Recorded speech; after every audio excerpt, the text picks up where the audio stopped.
वो चने खाऊंगी, कहाँ गए? ऊपर नीचे सब जगह देखा, बाहर तक ढूंढ आई, पूरी कुटिया छान मारी, मेरे चने कहाँ गए, कहाँ गए? जब नहीं मिले तब उसे आभास हुआ कि कोई मेरे चनों को चुरा कर ले गया। उसने श्राप दिया कि मुझ दरिद्रनी ब्राह्मणी के चने कोई लेके गया, जो इसको खाएगा वो श्रीहीन हो जाएगा, वो लक्ष्मी से हीन होगा। आज सुदामा जी आए, वर्षा पड़ी तो पेड़ पर चढ़ गए। भगवान ने कई बार मांगा, अरे भैया तू कछु लेके आयो है? ना भैया मोए तो कछु मिलो ही ना तो कछु तो गुरु माता ने दियो, तो को बुलायो है, तो तेरे हाथ में कोई पोटली दी थी? नहीं वो पोटली तो ले ली गुरु मैया ने, मोए तो कछु मिलो ही ना है। भगवान सोने लगे। अब प्रभु सुदामा को लगा अगर कृष्ण खाएंगे तो कृष्ण के तो एक एक रोम में ब्रह्मांड है, समस्त विश्व गरीब हो जाएगा। अगर ये गरीब हो गए तो पूरा विश्व गरीब होगा, अन्न के लिए तड़पेगा। इससे तो अच्छा मैं ही खा लूं। और ना देकर खुद ने खा लिए। इसलिए आज ऐसी, क्योंकि विश्व भर की को बचाने के लिए सुदामा ने वो गरीबी देख ली, इसलिए अन्न नहीं मिलता है। उस भूखी ब्राह्मणी का श्राप था। कई कई महीने व्यतीत हो जाते हैं, 15-15 दिन हो जाता है, पर अन्न का एक कण नहीं मिलता।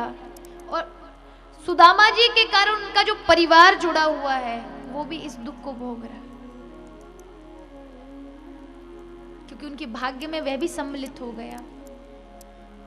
कभी कभार बालकों के भाग्य से कुछ मिल जाता है, सुदामा जी लेकर आते हैं। आज 15 दिन हो गया, कुछ नहीं मिला, तो आज सुशीला कहती है कि तुम जब द्वारिकाधीश तुम्हारे मित्र हैं तो तुम जाते क्यों नहीं उनके पास? आज अपने बालकों की दशा को देख के तुम्हें नहीं लगता कि तुम्हारे बालकों को एक समय का भोजन मिलना चाहिए? अगर मेरे बालकों को 2 समय के कपड़े, एक समय का के लिए वस्त्र भी मिले तो इन्हें 2 समय के वस्त्र या त्योहारों पर नए नए वस्त्र नहीं चाहिए। यदि मेरे बालकों को एक समय का भोजन मिले तो इन्हें 2 समय की चाह नहीं है। इन्हें मिठाई नहीं चाहिए, इन्हें दूध नहीं चाहिए, इन्हें दही नहीं चाहिए, इन्हें मिष्टान नहीं चाहिए, पर एक समय का तो मिले। मेरे बालक एक ही वस्त्र में पूरा जीवन निकाल देते हैं, उसी में नहाते, उसी को पहन लेते, और शर्म के कारण, क्योंकि चिथड़े कपड़े हैं, अपनी कुटिया से बाहर तक नहीं जाते। कभी किससे, क्योंकि तुम्हारे अभिमान को ठेस ना पहुंचे, कभी किसी के सामने हाथ नहीं पसारते, तुम्हारी प्रतीक्षा करते रहते। तुम पिता हो, क्या तुम्हारा ये अधिकार नहीं बनता, कर्तव्य नहीं बनता कि तुम्हारे बालकों का कष्ट तुम्हें दूर करना चाहिए? आज सुदामा जी देखते हैं, कहते हैं, शिक्षक को सिगरी जग को प्रियता को कहा, अब देत हो शिक्षा, जे तपते परलोक सिधारत, संपत गुतिन की नहीं इच्छा। मेरे हृदय हरि के पद पंकज, 12,000 ले देख परीक्षा। औरन को धन चाहिए बावरी, ब्राह्मण को केवल धन शिक्षा। हम जगत को शिक्षा देने वाले, देवी तुम मोको शिक्षा दे रही? हरि को यदि 1000 बार दुख देना हो, 1000 बार कष्ट देना हो तो दे ले, पर मैं कभी काउते मांगवे नहीं जाऊंगी, मैं भीख नहीं मांगूंगी। सुशीला ने देखा मेरे पति ने जीवन भर इसका पालन किया है, उसने कभी मांगा नहीं है, तो कहा ठीक है मत मांगना, पर तुम्हारा मन नहीं करता कभी कृष्ण से मिलने का? हर टाइम तुम हर समय कृष्ण कृष्ण हे कृष्ण कहते हो, क्या मन नहीं होता कृष्ण से मिलने का? आज सुदामा जी रो पड़े, देवी ऐसो एक भी दिन नहीं है जा दिन मुझको मेरे मित्र की याद नहीं आती, पर मेरी स्थिति को जब मैं देखता हूं तो अपने मन को रोक लेता हूं, क्योंकि वो राजा है और राजा के पास जाते हैं तो कुछ उपहार लेकर जाते हैं। मैं तो गरीब हूं, मैं क्या लेके जाऊं। आज सुशीला ने समझाया उन्हें किसी उपहार की आवश्यकता नहीं, वो तो भाव की आवश्यकता रखते हैं। फिर भी तुम्हें लगता है तो ठीक है, आपको लगता है तो ठीक है, मैं उपहार की व्यवस्था करती हूँ, तुम तैयार हो। कुछ मत मांगना अपने कृष्ण से, पर मिल तो आओ, तसल्ली तो ले आओ। जीवन में क्या पता कभी कृष्ण दोबारा मिले ना मिले। आज तैयार हो गए, जाती हैं सुशीला जी पड़ोस से चावल मांगने के लिए। आप जानते हैं गरीब है तो उसका पड़ोसी भी गरीब ही होगा। जाती है कि मुझे 3 मुट्ठी चावल दे दो, मेरे पति जब द्वारिका से लौटेंगे तब आपका वापस कर दूंगी। तो वो कहती है पड़ोसिन की बहन अगर तू थोड़ी देर पहले आ जाती तो तुझे चावल मिल जाते। एक सेठ के चावल आए थे, लेकिन हमने सफाई करके उसकी छानन रह गई है, अगर तेरा काम लगे तो तू ले जा। आज सुशीला ने वही छानन बीन ली, पोटली में बांध करके आज सुदामा जी को दे दी। कहा अगर प्रभु खोले तो कह देना कि तेरी एक बावरी भौजाई है, बाने ही दे दिए हैं। आज सुदामा जी चल दिए, ये तक नहीं देखा इसमें क्या है। कह रहे सुशीला बालकन को ध्यान रखियो। कहा तुम चिंता मत करो, जैसे मैंने तुम्हारे उपहार की व्यवस्था की ऐसी बालकों की व्यवस्था कर लूंगी, जाओ।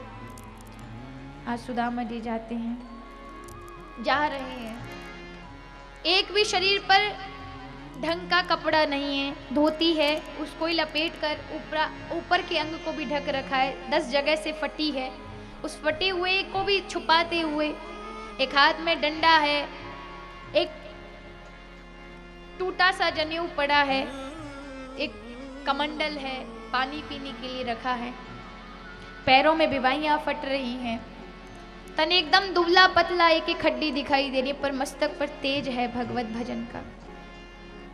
चले जा रहे हैं,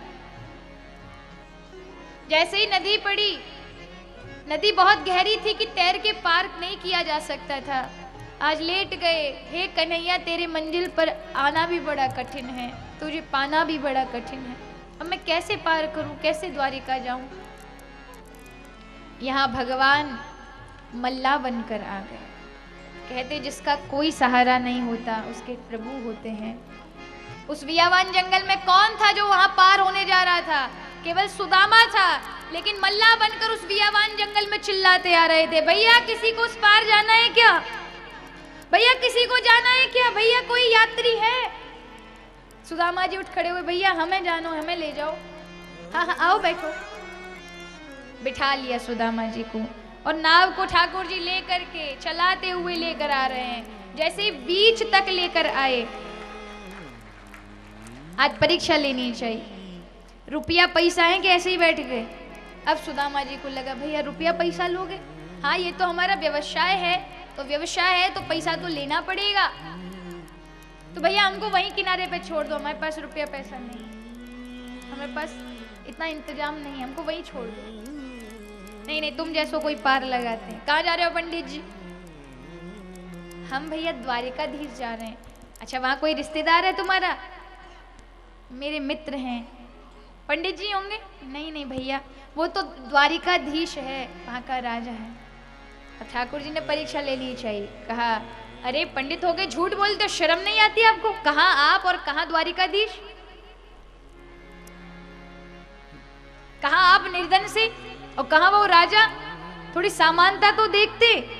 आज सुदामा जी की आंखों में अश्रु आ गए।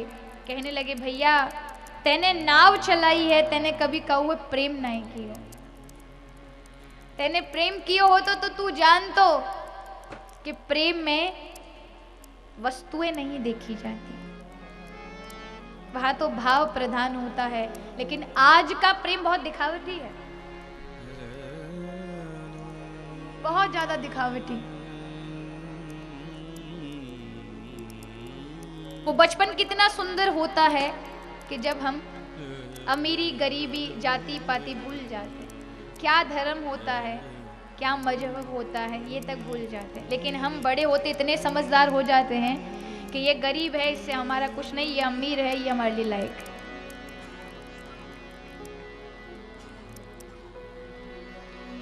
एक ही थाली में खाया, एक साथ खेले, एक साथ बड़े, और बड़े बन जाने के बाद कोई गरीब मित्र अगर मदद के लिए आता है तो हम भूल जाते कि हमारा मित्र है, क्योंकि हम ज्यादा समझदार हो जाते हैं, और ऐसी समझदारी नहीं चलेगी।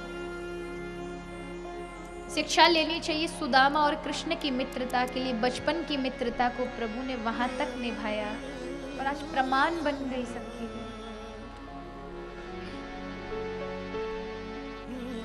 आज कहा भैया तू मेरे वस्त्रों को अवस्था को देखकर कह रहा है, पर कृष्ण ये नहीं देखता, कृष्ण भाव देखता है। आज सुदामा जी को पार लगा रहे हैं। प्रभु से आप भी कहिए भगवान हमें भी इस जीवन की नैया से आप पार लगाएं, आप ही हमारे मल्ला बन जाएं और हम यात्री बन जाएं। बड़ा गहरी है ये नदी, हम कैसे पार हों। जहां विराजे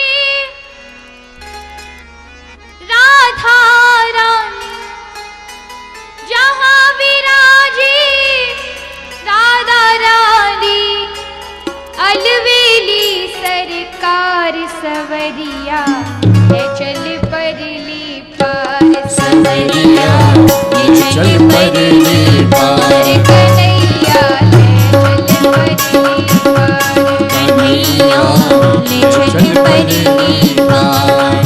बैठे बैठे सोच रहे क्या, बैठे बैठे सोच रहे क्या, बैठे बैठे सोच रहे क्या, कर दो नैया पार सवरिया ले चल परली पार, सवरिया ले चल परली पार, कन्हैया ले चल परली पार, कन्हैया ले चल परली पार।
सहित मन तेरे अर्पण, सावरिया में नागिन तेरी, सावरिया में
वर्षाशील गवा बैठे हैं। तुम संग नेह लगा बैठे हैं। तुम संग नेह लगा बैठे हैं। अपना आप लुटा बैठे हैं।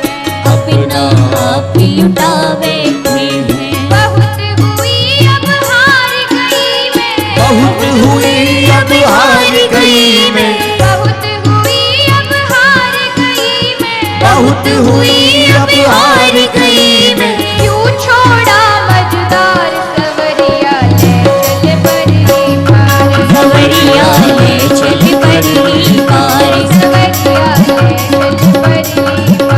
सवरिया ले चल परली पार। यहाँ विराजे राधे रानी। यहाँ विराजे राधे रानी। अलवेली सरकार सवरिया ले चल परली पार। सवरिया ले चल परली पार। सवरिया ले चल परली पार। सवरिया ले चल परली पार। राधे राधे गोविंद गोविंद राधे। राधे राधे गोविंद गोविंद राधे। राधे राधे गोविंद गोविंद राधे। राधे राधे गोविंद गोविंद राधे। राधे राधे गोविंद गोविंद राधे। राधे राधे गोविंद गोविंद राधे। राधे राधे गोविंद गोविंद राधे। राधे राधे गोविंद गोविंद राधे। राधे राधे गोविंद गोविंद राधे। राधे राधे गोविंद गोविंद राधे। राधे राधे गोविंद गोविंद राधे। राधे राधे गोविंद गोविंद राधे। राधे राधे गोविंद गोविंद राधे। राधे राधे गोविंद गोविंद राधे। राधे राधे गोविंद गोविंद राधे। राधे राधे गोविंद गोविंद राधे। राधे राधे गोविंद गोविंद राधे। राधे राधे गोविंद गोविंद राधे। राधे राधे गोविंद गोविंद राधे। गोविंद राधे। गोविंद राधे। गोविंद राधे। श्री गोपाल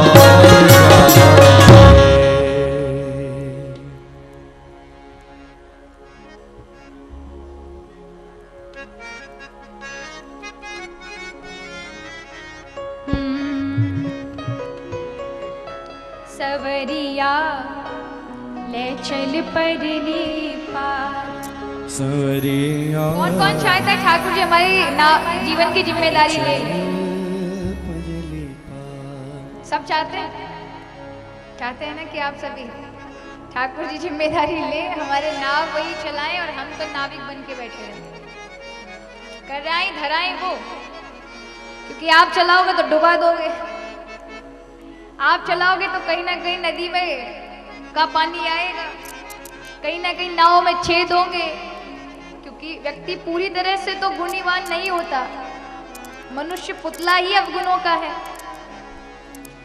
तो कह दो हे भगवान, ऐसे हमको रखना जैसे जल की कमल की उत्पत्ति जल से ही है, उस कीचड़ से ही है, लेकिन वो कीचड़ से दूर रहता है।